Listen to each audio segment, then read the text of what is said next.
Let's talk about the rebuild a little. I'm going to try screen sharing again. Okay. All right. Okay. So the rebuild information that I found,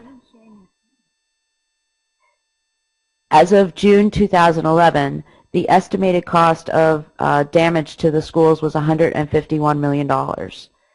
The 9th and 10th graders are attending school right now in a building that was previously used for continuing education programs. The 11th and 12th graders attend school in the North Park Mall, which I think is very interesting. Fortunately for the district, your enrollment only dropped 5% after the tornado, and you were expecting it to drop 30% or more. So I'm glad to hear that people felt that they could stay in Joplin and that their kids could go back to school. 216 on February 16, 2012, the Associated Press reported that demolition would start soon on Joplin High School, and that the new high school would be ready by August 2014. And the Joplin Globe said school officials report that all new school sites will start construction in May. How do you guys feel about the progress that you've made since the tornado hit? Mm-hmm. Pretty incredible. We knew we had to rebuild entire network infrastructure. Little things where, there are hits and misses and regrets. I mean, we work with an excellent fiber provider, Empire Electric.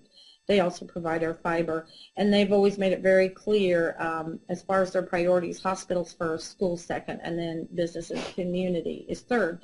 And they did it in exactly that order and worked with us. Dr. Huff, our superintendent, was very adamant that, get some normalcy, get these kids in summer school, and in fact, he even extended summer school from 4 weeks to 8 weeks, and parents were so grateful.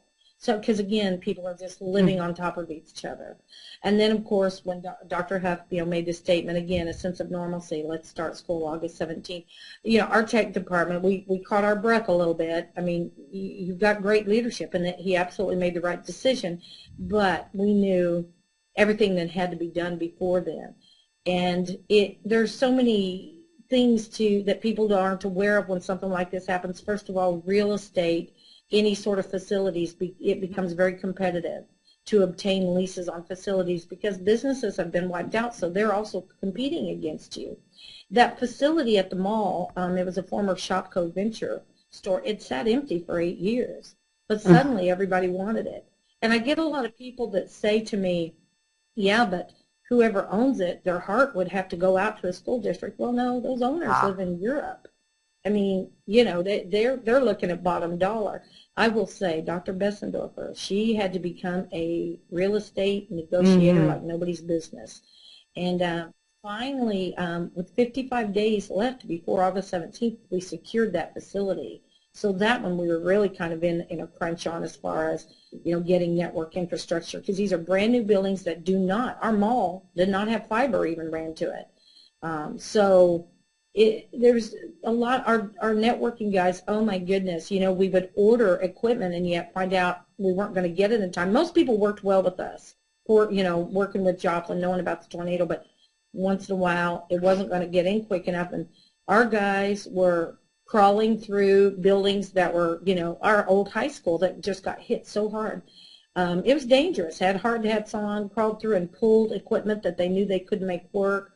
Everybody just did their part in order to, get the network Right. I was infrastructure going to set up. ask you how you managed to secure a spot at the mall. I just found that amazing. And that was Um, it. Yeah, it was awesome. I mean, yeah, amazing she was definitely. able to do that. Um,